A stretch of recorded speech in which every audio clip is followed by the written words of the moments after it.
gaduh. Kadang-kadang okey.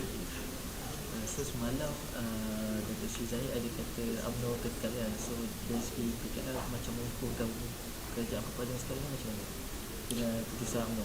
Bagi saya, kita tidak pernah ada masalah bersama mana-mana rakan di dalam perpaduan.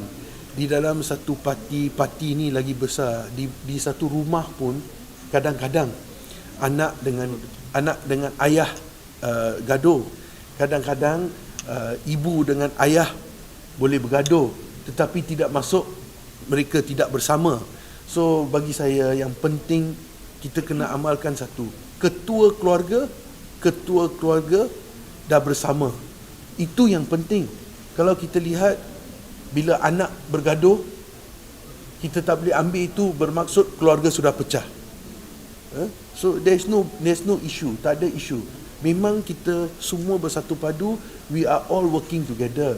Tetapi kadang-kadang kita di politik semua berpemikiran berbeza. So kita ambil kira yang berbeza lah.